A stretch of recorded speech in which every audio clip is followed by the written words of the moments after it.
Cinema lovers எல்லாருக்குமே ஒரு அன்பார்ந்த வணக்கங்கள். சமீபத்தில ரிலீஸ் ஆன இந்தியன் 2 படத்த எல்லாரும் பார்த்திருப்பீங்கன்னு தெரியும். அந்த படம் எல்லாராலயுமே வெறுப்பேத்தப்பட்டு, கலாய்க்கப்பட்டு இருந்துச்சு.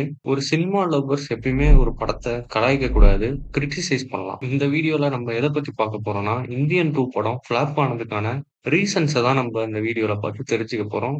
வாங்க வீடியோக்குள்ள போலாம். இந்தியன் 2 படத்த நீங்க கண்டிப்பா பார்த்திருப்பீங்கன்னு நம்புறேன். சப்போஸ் நீங்க இன்னும் இந்தியன் 2 படம் பார்க்கலன்னா, இன்னும் கொஞ்ச நாள்ல ஓடிடி பிளாட்ஃபார்ம்ல ரிலீஸ் ஆகுது. ஸோ இந்த வீடியோல நெறைய ஸ்பாய்லர்ஸ் இருக்கும்.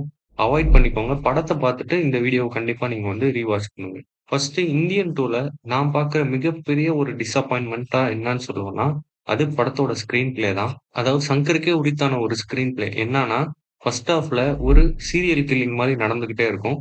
செகண்ட் ஹாஃப்ல அதோட ரிவீலும் பிளஸ் ஒரு எமோஷனல் கன்டென்ட்டும், பிளஸ் ஒரு ஃபேமிலி ஓரியன்டட் கன்டென்ட்டும் இருக்கும்.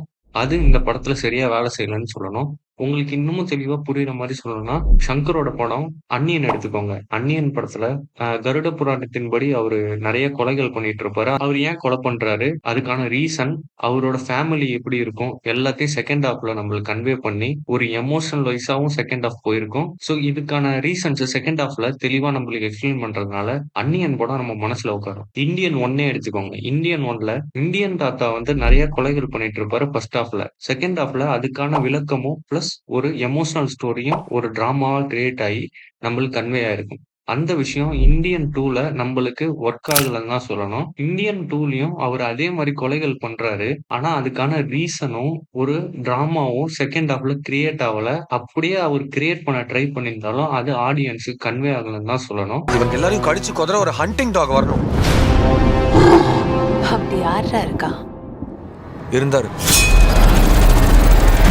உங்களுக்கே தெரியும் சங்கர் சாரோட படம்னா ஒரு பிரம்மாண்டம் தான். இந்த படத்துல பிரம்மாண்டம் கொஞ்சம் ஓவர் டோஸ் ஆயிடுச்சுன்னு சொல்லணும். பிரம்மாண்டங்கள் மட்டும் இல்ல, எதார்த்தமா நடக்கிற கொலைகள் கூட இதுல ஓவர் டோஸ் ஆயிடுச்சு. எல்லாமே ஓவர் டோஸ் ஆனதுனால படத்து கூட ஆடியன்ஸால கனெக்ட் ஆயிக்கவே முடியல. படத்துல கொலைகள் நடக்குது. அது ஏன் நடக்குதுன்றதையும் ஆடியன்ஸுக்கு கன்வே பண்ணல. எப்படி நடக்குதுன்றதும் ஆடியன்ஸுக்கு புரியல. அவங்க ஒரு ஒரு வர்மத்துக்கும் ஒரு ஒரு பேர் சொல்றாங்க. அது ஏன் என்னன்ற விளக்கத்த செகண்ட் ஹாஃப்ல சொல்லுவாங்கன்னு பார்த்தா அதையும் சொல்லல. நீங்க அந்நியன் படத்தையே நம்ம திரும்ப எடுத்து பார்க்கலாம். அதுல ஒரு ஒரு கொலையும் ஒரு ஒரு பேரு, இது எங்க இருக்கு, இது யார் பண்ணுவா, எதுக்கு பண்ணுவான்ற விளக்கத்த ஒரு சீன்ல கரெக்ட்டா நம்மளுக்கு கன்வே பண்ணியிருப்பாங்க. இந்த மாரி ஒரு எக்ஸ்பிளைன் பண்ற மாரி ஒரு சீன் இருந்தா ஆடியன்ஸுக்கு தெளிவா கன்வே ஆயிருக்கும்.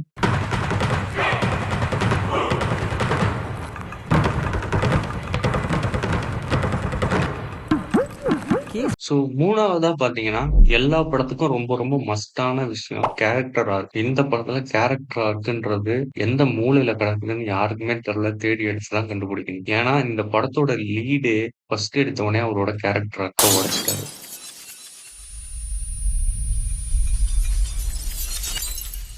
எடுத்த உடனே தாத்தா போலி பாஸ்போர்ட்ல வராரு. ஒரு படம் இதுக்காக எடுத்து, அந்த படம் ஹிட் ஆகி, ஒரு கேரக்டர பில்ட் பண்ணி வச்சிருந்தா, அந்த கேரக்டர ஒரே சீன்ல பொட்டுன்னு போட்டு உடைச்சுட்டாங்க. சரி, லீடு தான் இப்படி இருக்கு. லீடுக்கு சப்போர்ட்டா வர சித்தார்த்தோட கேரக்டர் அதுக்கு மேல.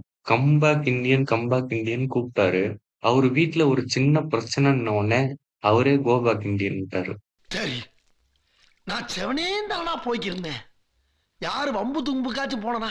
சங்கர் சாரோட ஸ்டைலே பார்த்தீங்கன்னா, சமூகத்துல நடக்கிற ஒரு அநியாயத்த எடுத்துக்கிட்டு, அதுக்கான ஒரு ஹீரோ, அதுக்கான ஒரு வில்லன், அதுக்கான ஒரு இன்வெஸ்டிகேஷன வச்சு தான் கதைய மூவ் பண்ணுவாரு. நீங்க அந்நியனா இருக்கட்டும், இந்தியனா இருக்கட்டும், எந்த படத்த எடுத்துக்கிட்டாலும், ஒரு சமூகத்துல நடக்கிற ஒரு அநியாயம் தான் மெயினான வில்லனா இருக்கும். அது கூட ஒரு கவர்ன்மெண்ட் ஆஃபீசர் இருப்பாரு. ஃபார் எக்ஸாம்பிள் நீங்க அந்நியன் படத்துல வர பிரகாஷ் ராஜ் சார எடுத்துக்கோங்க. அவரு கொலைகள் நடக்கிறத இன்வெஸ்டிகேட் பண்ணிக்கிட்டு இருப்பாரு. அவரு எடுக்கிற ஸ்டெப்ஸ் எல்லாம் பார்த்தா, ஓ!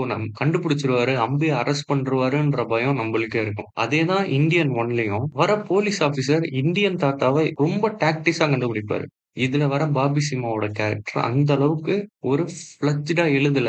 ரொம்ப சோம்பேறித்தனமா இருக்கிற மாரி ஸ்க்ரீன்ல நம்மளுக்கு ரிப்ளிகேட் ஆயிருக்கு. எல்லா கேரக்டர்ஸும் கொஞ்சம் பூஸ்ட் அப் பண்ணியிருந்தா இந்த படம் ஆட்டோமேட்டிக்கா பூஸ்ட் அப் ஆயிருக்கும். ஸோ கேரக்டர் பூஸ்ட் அப்பா இல்லாதனால மியூசிக்கும் அந்த அளவுக்கு எடுபடல. ஸோ மியூசிக்க எலிவேட் பண்ணி குடுக்குற அளவுக்கு சீன்ஸ் இல்லாதனால, மியூசிக்கும் ஒரு மிகப்பெரிய மைனஸா இருக்குன்னு தான் சொல்லணும். தாத்தா வராரே, கதற உட போறாரே, விதுர உட போறாரே, கோபுர உட நீங்க பார்த்திருப்பீங்க. உங்களுக்கு என்னென்ன மைனஸா தோணுச்சுன்றத இந்த கமெண்ட் செக்ஷன்ல சொல்லிட்டு போங்க.